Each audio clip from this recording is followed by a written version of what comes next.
My own sister Rachel, who used to sneak into my room during thunderstorms, didn't even look back as she boarded that first-class flight to Santorini for her honeymoon. I found out they'd changed my ticket to standby through a group text. Screenshots of their champagne toasts while I slept on airport benches. I hadn't been home in 18 months. Not since the day I left Walter Reed Medical Center, with a purple heart pinned to my dress blues and shrapnel scars, mapping the side of my face like a constellation of everything I'd sacrificed. Before we jump back in, tell us where you're tuning in from, and if this story touches you, make sure you're subscribed. Because tomorrow, I've saved something extra special for you. But Rachel's wedding was supposed to be different. It was supposed to be the moment our family remembered I existed. The house in Greenwich looked pristine from the outside, but inside it had become a shrine to Rachel's new life. Engagement photos lined the hallways in expensive silver frames. Rachel with Connecticut politicians. Rachel cutting ribbons at her new husband's aviation consulting firm. Not a single photo of me remained. It was as if Captain Maya Rodriguez had never existed. My mother appeared in the doorway, her diamond tennis bracelet catching the chandelier light. "Maya," she said, her voice cool as winter wind. "You shouldn't have worn that uniform. This is Rachel's time to shine. I just got back from another deployment, yes, we know. You always make everything about your service." The way she said the word made it sound like a disease. Rachel has built something beautiful here. Don't overshadow her accomplishment with your complications. That's when I overheard the conversation that changed everything. Of course we couldn't invite her to the honeymoon trip, Rachel's new mother-in-law was saying. Can you imagine? All that trauma, those scars. It would ruin the photos. And honestly, after what happened with her discharge. "What do you mean?" someone asked. "Oh, you didn't hear? There was some incident. Financial irregularities, they said. The family's been trying to keep it quiet. But you know how these military types can be. Too much stress. Too much instability. Financial irregularities." That was the lie they'd chosen to explain my absence from Rachel's perfect life. Not that I'd been medically retired after an IED took out half my unit. They'd crafted a story that painted me as corrupt, unstable, dangerous. Rachel appeared at the top of the stairs with her new husband Marcus beside her, Marcus Blackwood, heir to Blackwood Aviation, one of the largest private airline companies on the East Coast. "If anyone here thinks planning a honeymoon is easy," Rachel announced, "they've clearly never had to coordinate around family members who make everything complicated." Her gaze found mine across the room. Some people just can't be happy for others' success. Later, I cornered my father on the back terrace. "You let them think I was discharged for corruption," I said quietly. "It was easier than explaining the truth," he said finally. "This family has a reputation to maintain. Marcus's family, their business connections. They don't understand military complications. They needed a simple story. So you made me the villain. You'll always be our daughter, Maya. But Rachel can give this family a future. Legacy. Stability. You," he gestured at my uniform, "my scars. You represent a chapter we need to close." That's when my phone buzzed with photos from the airport. Rachel and Marcus boarding their Santorini flight, champagne glasses raised. The timestamp showed it was from 3 hours ago. My ticket confirmation was in my email. Standby. Economy. A completely different flight leaving tomorrow morning, if there was space. At JFK, I spent 2 nights on airport benches, watching flight after flight depart. That's when I made the decision that would change everything. If my family wanted to erase me from their perfect picture, I'd make sure they never forgot the price of that choice. I opened my laptop and began researching Blackwood Aviation's financial records. The call came at 2:47 a.m. while I was hunched over my laptop in Terminal 4, digging into Blackwood Aviation's public filings for hours. "Maya," the voice was familiar. Colonel James Patterson, my former commanding officer at Bagram Airfield. "I heard you were asking questions about Blackwood Aviation." "Sir, I didn't realize you were tracking my research." "I track a lot of things, Captain. Especially when one of my best officers starts poking around companies that shouldn't exist." His voice dropped lower. "We need to meet. There are things about your brother-in-law's family business that you need to know. Things that go way beyond wedding drama." What kind of things? The kind that got your unit targeted in Kandahar province. The blood drained from my face. My unit. The convoy that hit the IED. The explosion that killed 3 of my soldiers and left me with a face full of shrapnel. Brooklyn Bridge Park, tomorrow night, 9 p.m. Come alone, and Maya? Delete your browser history. Delete everything. I started digging deeper into public records and SEC filings. Blackwood Aviation operated a massive cargo division with routes that made no economic sense. Flights to Afghanistan, Iraq, Somalia. But the timing was wrong. Some of these cargo flights were happening before official military operations were announced, sometimes weeks before. My phone buzzed with Rachel's monthly email from federal prison. She'd started a veteran support group for inmates and was working on her master's degree in military history. Her letters still included the names of soldiers who'd died because of intelligence she'd provided, but now they also included the names of veterans she was helping rebuild their lives behind bars. I know you'll never forgive me, her latest message read, but I want you to know that everything you've accomplished makes my sacrifice worthwhile. You've created something that will outlive both of us. You've made sure that no other family will go through what we put others through. I closed the email without responding, as always. Some wounds were too deep for forgiveness, but that didn't mean they couldn't heal into something useful.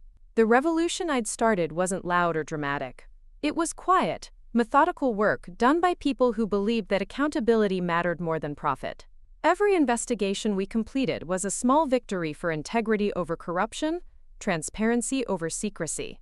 The woman who'd been erased from her family's perfect picture had become the guardian, ensuring that America's defenders would never again be sold to the highest bidder. It wasn't the life I'd planned, but it was the life that mattered. And sometimes, that's more than enough. A text from an unknown number. Stop digging or join your unit permanently. I looked around the nearly empty terminal. A businessman's eyes flicked toward me, and a TSA agent changed direction, moving closer to my gate area. I grabbed my gear and headed for the air train, changing cars twice before settling in a 24-hour diner in Queens. The deeper I dug, the worse it got. Blackwood had been awarded no-bid contracts for humanitarian supply runs to conflict zones, always with classified cargo manifests. Every major military operation my unit had been involved in had been preceded by Blackwood cargo flights to the same regions. Someone with access to classified military planning had been giving Blackwood's clients advance warning of American operations. My unit hadn't been the target of random insurgent activity. We'd been expected. I found a consulting contract between the Department of Defense and Blackwood Aviation. The liaison officer listed was someone I recognized, Major Rachel Rodriguez Blackwood. My sister hadn't just married into Marcus's family business. She'd been working for them while still active duty, using her security clearance to provide intelligence that got my soldiers killed.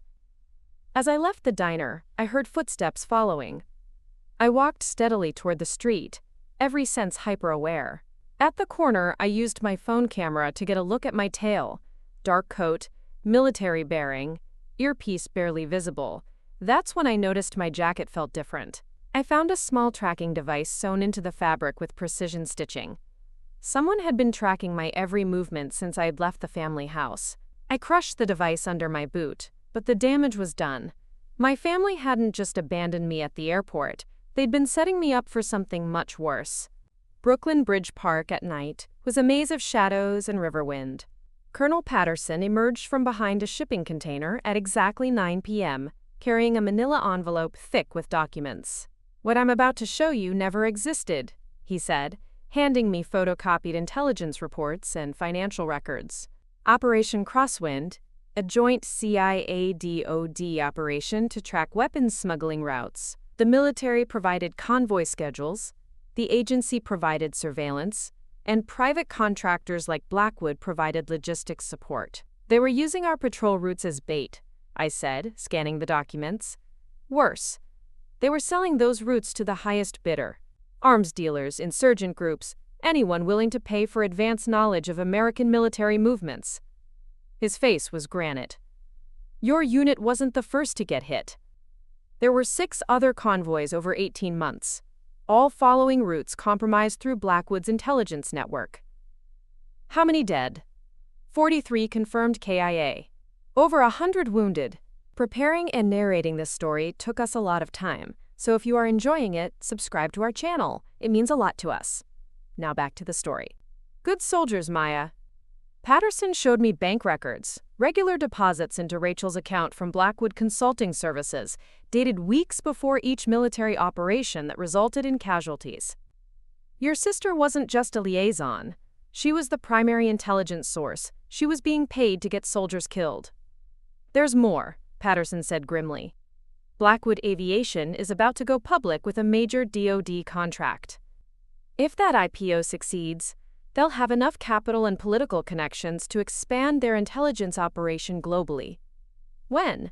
The SEC filing goes through next week. After that, they'll be untouchable. He handed me a small electronic device. Blackwood's corporate headquarters has a secure server containing 3 years of communications between Rachel and her CIA contact. This will crack their encryption and download everything. But it has to be inserted directly into their main server. Their headquarters will be crawling with security. Not tomorrow night. Marcus is throwing a pre-IPO celebration party. Most security will be focused on the party areas, not the server room. Besides, you'll have an invitation. Maya Rodriguez, decorated combat veteran and sister of the bride. I'd walk in the front door, smile at the people who'd betrayed me, and rob them blind while they celebrated with champagne. It was audacious, dangerous, and exactly the kind of mission that could either expose the truth or get me killed. If I'm caught, then a lot of good soldiers died for nothing, and a lot more will follow. I won't lie to you, Maya, this is a suicide mission. If they catch you, I can't protect you. I thought about Sergeant Williams and his unfinished letter home, about the 43 names on Patterson's casualty list, and the hundreds more who would die if Blackwood's operation continued. Send me the invitation details, I said. I'll get your evidence. The Blackwood Aviation headquarters rose 47 stories above Manhattan's financial district. The pre-IPO celebration was in full swing on the 32nd floor, visible through floor-to-ceiling windows, showcasing executives and Defense Department officials mingling over champagne and military contracts worth billions. I stood across the street in my dress uniform, the Purple Heart and Bronze Star catching the streetlight. Tonight, those medals weren't just decorations. They were my credentials into a world that had tried to erase me. Security was exactly as Patterson had predicted. I signed in at the lobby, and the guard waved me through without a second glance. The elevator ride felt like ascending into enemy territory. I spotted Rachel immediately in a stunning black cocktail dress. Radiating confidence, Marcus appeared at her side in a custom tuxedo, whispering something that made her laugh, a sound that had once meant safety and home, now twisted into something that made my stomach turn. Maya, Rachel approached with arms extended. I can't believe you made it. I was so worried after everything at the airport. I let her hug me, fighting every instinct to push her away. Wouldn't miss it.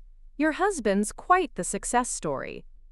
Marcus has worked so hard for this, she said, eyes bright with pride. The IPO is going to change everything. We'll finally be able to expand internationally, provide logistics support for peacekeeping operations around the world. Peacekeeping operations.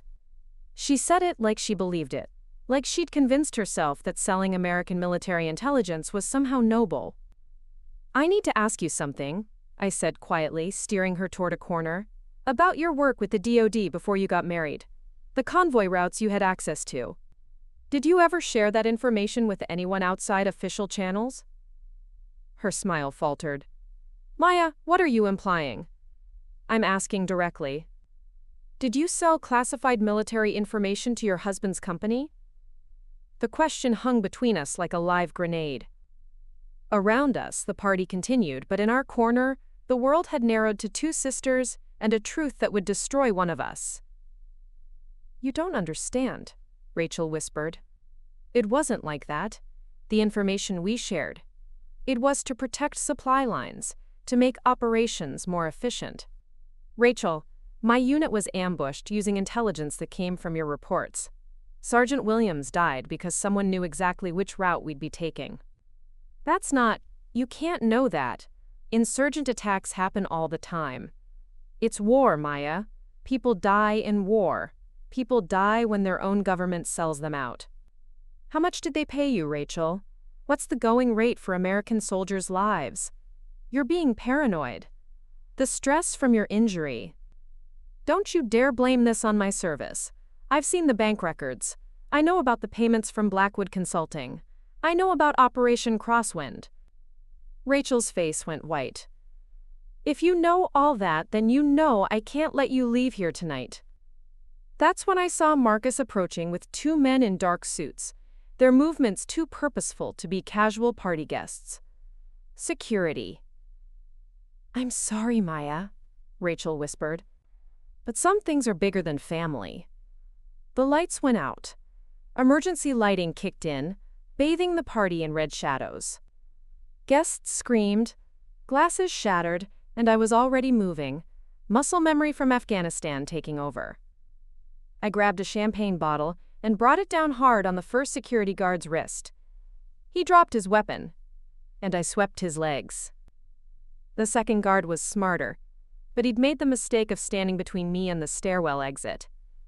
I tackled him around the waist and drove him into the emergency exit door. We crashed through together, tumbling into the stairwell as alarms blared throughout the building. Behind us, I could hear Rachel calling my name, her voice broken and desperate. But I was already running, taking the stairs 3 at a time, the electronic device burning like a promise in my jacket pocket. The server room was a cathedral of humming machines and blinking lights, rows of black towers that housed Blackwood's digital empire.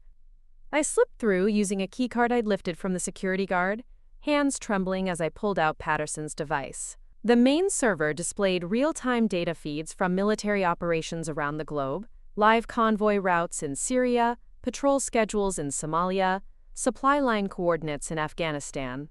Everything American soldiers needed to stay alive, flowing through Blackwood's servers like a river of intelligence they could monetize. The download began, 2% complete. 8 minutes remaining. Footsteps echoed in the hallway, heavy boots, multiple sets. Marcus's voice, she's in there. Corporate espionage, terrorist activity, whatever charge sticks. Just make sure she doesn't leave this building alive. The door exploded inward. 4 men in tactical gear with night vision goggles, but they'd made one crucial mistake. They assumed I was just a desperate veteran with nowhere to run. They'd forgotten I was a soldier. Sigh! I grabbed a fire extinguisher and triggered it, filling the air with white foam that turned their night vision into a liability. I rolled behind a server rack, using the narrow aisles as cover. The first one rounded the corner, weapon raised. I was behind him, having circled through the server aisles like a hunter in familiar territory. The knife I'd carried through 3 tours of Afghanistan found the gap between his body armor plates. The second guard spun toward the sound. I grabbed his weapon arm, used his momentum to slam him into a server rack, and drove my knee into his solar plexus. The remaining 2 took defensive positions, but they'd positioned themselves with their backs to the main server, exactly where I needed to be. The download hit 45%. 3 minutes remaining. Maya! Rachel's voice cut through the noise. She stood in the doorway, cocktail dress torn, makeup streaked with tears. Please stop this. The information you're stealing, it could compromise ongoing operations. Ongoing sales of American intelligence to the highest bidder, I corrected, keeping moving between server racks. It's not that simple, she called out desperately. The money we made, Marcus invested it back into better equipment for troops overseas. We were helping soldiers, not hurting them. The download hit 70%. One of the remaining guards tried to flank me, but I'd been fighting in confined spaces since my first deployment. In the chaos, I heard Rachel gasp, "Maya, behind you!" The warning came instinctively, the same protective instinct from our childhood. I spun and caught the flanking guard's weapon as he fired, wrestling for control while we crashed into expensive equipment. "Why did you warn me?" I grunted, using the weapon to club him unconscious. Rachel stood frozen, tears streaming. "Because you're still my sister. Even after everything, you're still my sister." The last guard had a clear shot but was looking at Rachel, confused by her warning. That moment of hesitation was all I needed. I threw the fire extinguisher, catching him in the chest. The download completed. 100%. I pulled the device from the server as alarms blared and more security teams echoed from the stairwells. "Maya, we have to go," Rachel said urgently. "Marcus called in favors with the NYPD. They'll be here in minutes." I stared at this woman who'd sold out our country but had just saved my life. "Why should I trust you?" "Because I know another way out. And because I know what Marcus really is. What we really did. And I can't live with it anymore." She led me through a maintenance corridor past service elevators while sirens wailed. As we ran, she pressed a keycard into my hand. "Marcus's private office. 45th floor. There are files there. Paper records he keeps off the servers. Names, dates, payment records for operations that go back 5 years." We reached a service exit onto a fire escape. Rachel stopped at the threshold. "I can't go with you. If I disappear now, Marcus will know I helped you escape. But Maya, I'm ready to testify. I'm ready to tell the truth about everything." The abandoned warehouse in Queens was the perfect place to disappear, while half of New York's law enforcement searched for a terrorist. I'd been analyzing the server data for 6 hours when Colonel Patterson arrived with Agent Sarah Chen from the FBI's Counterintelligence Division. "Captain Rodriguez," Chen said, extending her hand. "Colonel Patterson has briefed me on your findings." I spread the printed data across a folding table. Blackwood wasn't just selling information to insurgents. They were providing intelligence to arms dealers, drug cartels, and foreign governments. Anyone willing to pay premium prices for advanced knowledge of American military movements. Patterson studied financial spreadsheets. They made over $50 million in the last 2 years alone. "And that's just what we can trace," I added. Rachel gave me access to Marcus's private office files. There are 12 additional shell companies, offshore accounts, and payment records for operations that resulted in the deaths of over 200 American service members. Agent Chen's face went white. 200? Marcus kept meticulous records. Every operation they compromised, every ambush they enabled, he documented it all like a business ledger. "There's more," I said grimly. "Blackwood has secured contracts with the State Department for embassy security worldwide.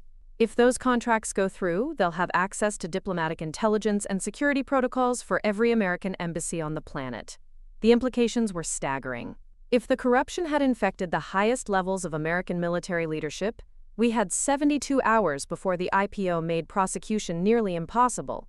Chen finished a phone call with bad news. "My superiors are hesitant to move without ironclad evidence, and NYPD has an arrest warrant out for you. Terrorism charges, assault on federal contractors, theft of classified information." "We have one more option," I said, pulling out Rachel's keycard. "Marcus keeps his most sensitive files in a private vault at his Hamptons estate. Everything he's too paranoid to store digitally."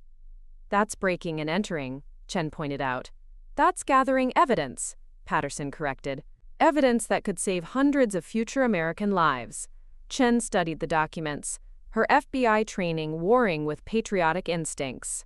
"I'll give you 12 hours to get into that vault and extract proof that will stand up in federal court."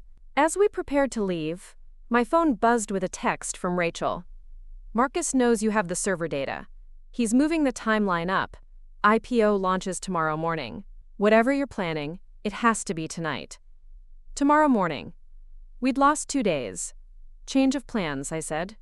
"We go tonight." The Senate Armed Services Committee hearing room felt like a gladiatorial arena, with television cameras positioned like weapons and reporters packed behind the press barrier. I sat at the witness table in my dress uniform, every ribbon and medal catching the harsh lights that would broadcast this moment to millions.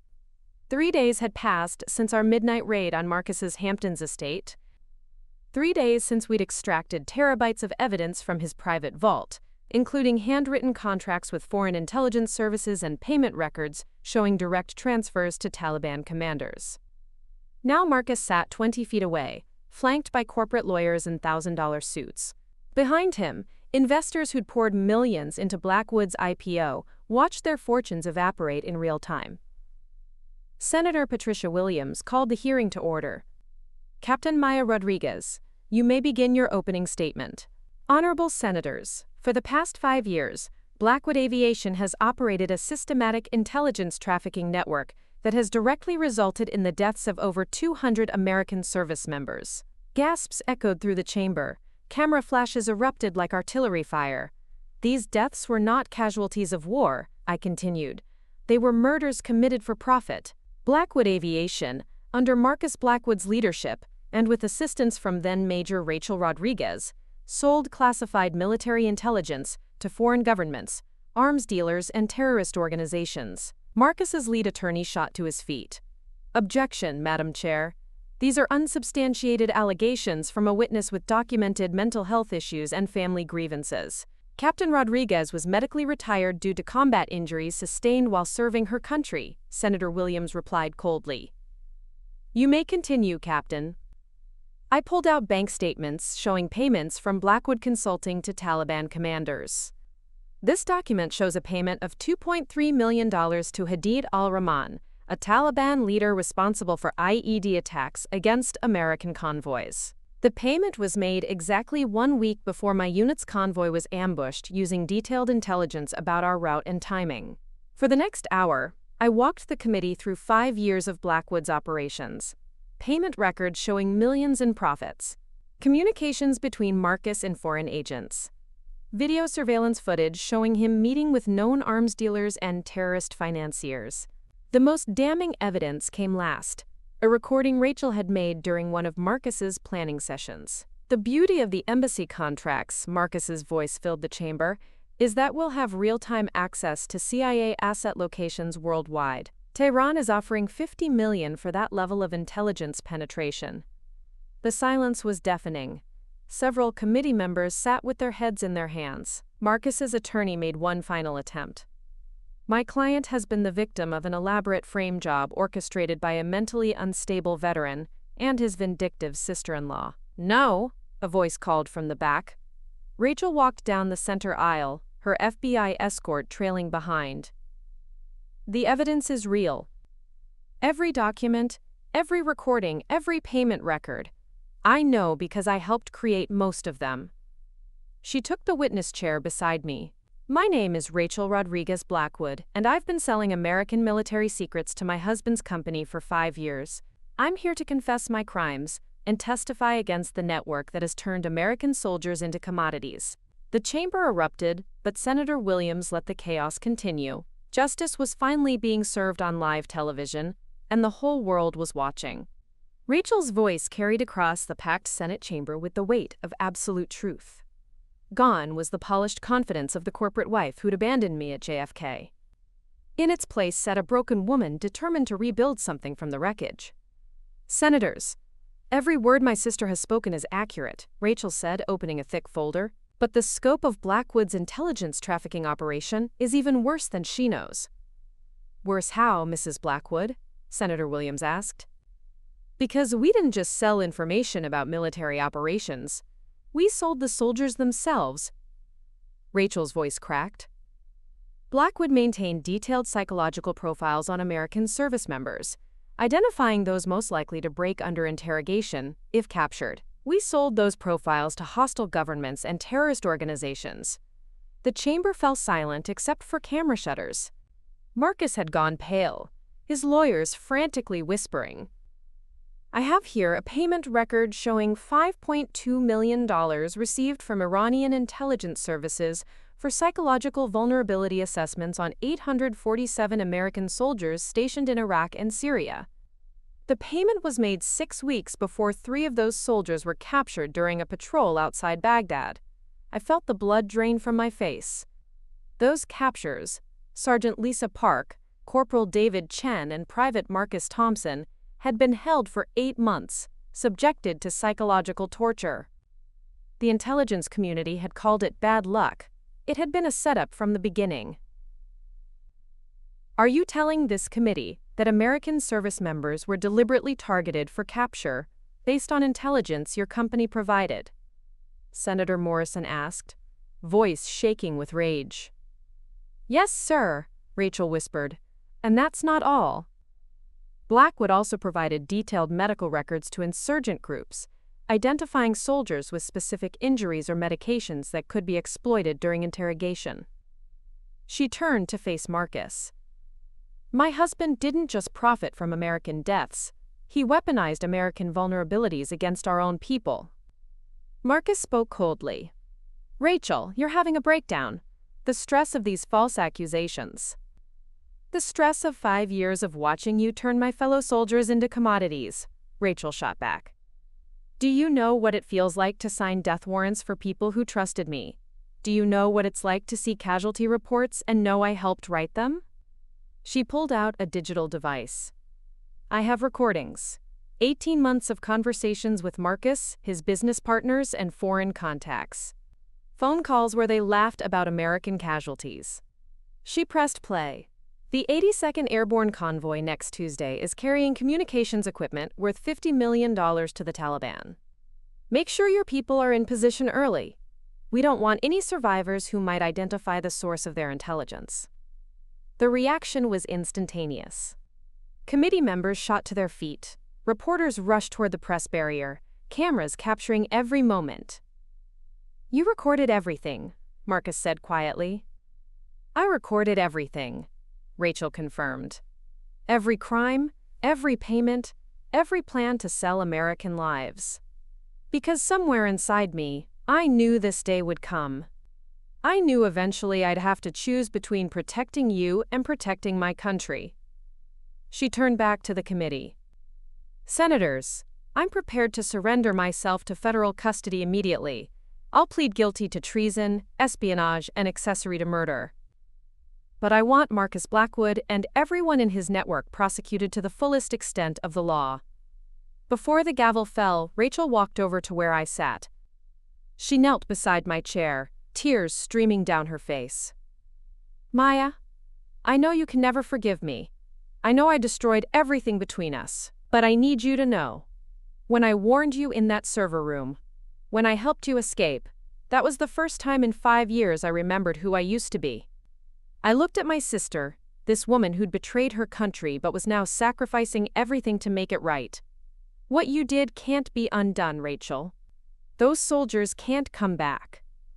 I know, she said quietly, but maybe their deaths can finally mean something if it stops this from happening to anyone else.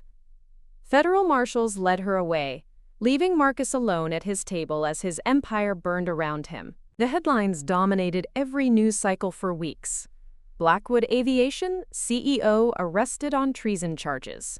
Sister's testimony exposes military intelligence trafficking ring. The cable news networks ran the hearing footage continuously, Rachel's confession becoming the most watched congressional testimony since Watergate. I stood at Arlington National Cemetery, watching them lower Sergeant Williams into the ground for the second time.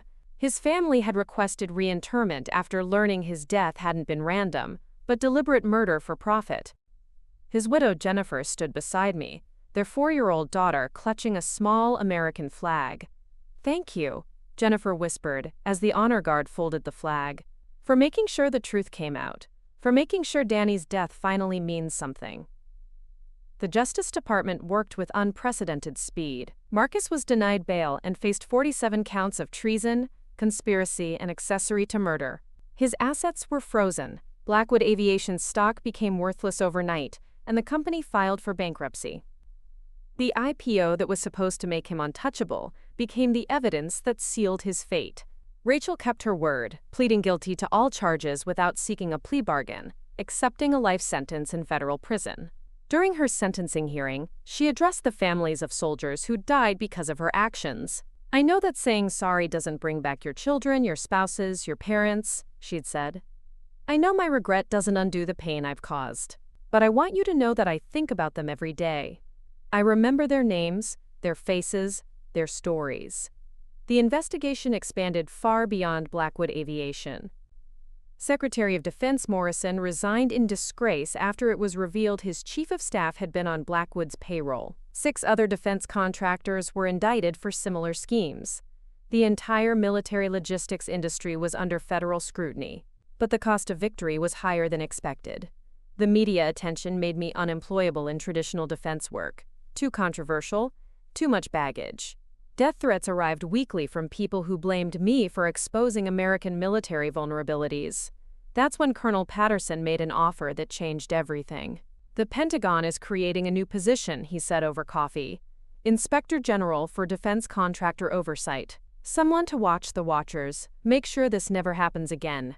They want someone with your background, your experience, your uncompromising nature. They want someone who's already burned bridges, I corrected. Someone who can't be bought or intimidated because they have nothing left to lose. Patterson smiled grimly. That too. The pay is terrible, the work is thankless, and half the Pentagon will hate you on sight. Interested? I thought about Sergeant Williams, about the 847 soldiers whose psychological profiles Rachel had sold, about the dozens of families still waiting for answers. When do I start? 6 weeks later, I sat in a windowless Pentagon office, reviewing defense contractor applications with the kind of scrutiny that would have prevented the Blackwood disaster. My staff consisted of 3 other veterans who'd been burned by the system but refused to give up on fixing it. The work was exactly as Patterson had described: terrible pay, thankless responsibility, and constant hostility. But for the first time since my medical retirement, I felt like I was serving my country again. Rachel wrote from federal prison every month. Her letters included updates on other inmates she was helping with legal cases, books she was reading about military history, and always, the names of soldiers who died because of intelligence she'd provided. She was keeping her promise, making sure their sacrifices weren't forgotten. Michael. I never wrote back. Some bridges, once burned, couldn't be rebuilt. But I kept every letter, filing them in a folder marked accountability, because remembering our failures was the only way to prevent repeating them. 2 years later, I stood in a Pentagon conference room, watching defense contractors squirm as I presented my latest findings. The Meridian Group, a logistics company with $2.3 billion in government contracts, had been selling fuel delivery schedules to insurgent groups in Syria. The pattern is consistent, I said, clicking through satellite photos showing convoy ambushes. Every fuel delivery that resulted in casualties followed routes that Meridian had access to at least 48 hours in advance. The statistical probability of this being coincidence is less than 0.3%. General Patricia Hayes, the new Secretary of Defense, leaned forward. What's your recommendation, Inspector Rodriguez? Immediate suspension of all Meridian contracts, criminal referral to the Justice Department, and comprehensive audit of every company in their corporate network. I looked directly at Meridian's CEO. We've learned that corporate patriotism can't be assumed. It has to be verified. The investigation that followed would net 8 more arrests and prevent millions in fraudulent contracts. But for me, the real victory wasn't in headlines or convictions. It was in the message sent to every defense contractor in America. Someone was watching, someone who couldn't be bought or intimidated. My office had grown from 3 veterans to 15 investigators, former soldiers who'd lost friends to compromised intelligence, FBI agents sidelined for asking inconvenient questions, Pentagon analysts transferred for refusing to approve suspicious contracts. We called ourselves the Accountability Division, though the media dubbed us Rodriguez's Raiders. If fear of my team kept contractors honest, then our reputation was worth more than any weapon. Late one evening, my assistant knocked on my door. Inspector Rodriguez? There is someone here to see you. Jennifer Williams stood in my doorway, no longer the grieving widow I'd met at Arlington Cemetery. She wore a Navy dress uniform with lieutenant commander stripes, her bearing confident and professional. Danny would have been proud, she said, gesturing around my office with its walls covered in investigation charts and contractor surveillance photos. You turned his death into something that protects other families. She handed me a folder. I'm being assigned to your division next month. Pentagon approved my transfer request. Turns out having a personal stake in contractor oversight makes for very motivated investigators. I smiled, the first genuine smile I'd felt in months. Welcome to the team, Lieutenant Commander. After Jennifer left, I sat alone thinking about the journey that brought me here. The family that had abandoned me at JFK was gone. My parents had moved to Florida and changed their phone numbers, unable to cope with the shame of having 2 daughters at the center of the biggest military scandal in decades. But I'd found a new family among the investigators and analysts who'd chosen accountability over comfort. People who understood that sometimes the most important battles were fought not with weapons, but with spreadsheets and subpoenas. My phone buzzed with Rachel's monthly email from federal prison. She'd started a veteran support group for inmates and was working on her master's degree in military history. Her letters still included the names of soldiers who died because of intelligence she'd provided, but now they also included the names of veterans she was helping rebuild their lives behind bars. "I know you'll never forgive me," her latest message read, "but I want you to know that everything you've accomplished makes my sacrifice worthwhile. You've created something that will outlive both of us. You've made sure that no other family will go through what we put others through." I closed the email without responding, as always. Some wounds were too deep for forgiveness, but that didn't mean they couldn't heal into something useful. The revolution I'd started wasn't loud or dramatic.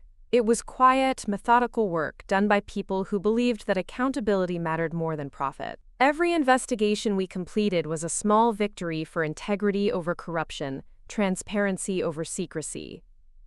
The work wasn't glamorous.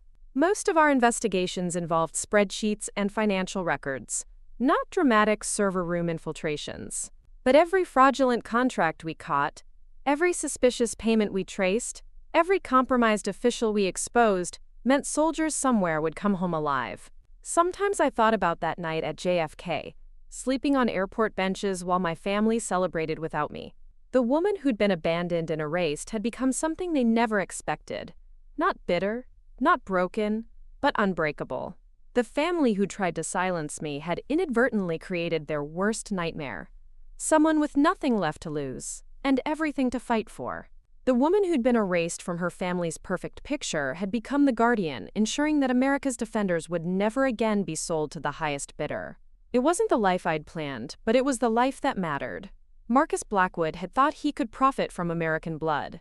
My family had thought they could erase me from their story. They'd all learned the same lesson. Some people can't be bought, can't be silenced, and can't be forgotten. The quiet revolution continued, one investigation at a time, one act of accountability at a time, one soldier's life saved at a time. And sometimes, that's more than enough. Up next, you've got 2 more standout stories right on your screen. If this one hit the mark, you won't want to pass these up. Just click and check them out. And don't forget to subscribe and turn on the notification bell so you don't miss any upload from us.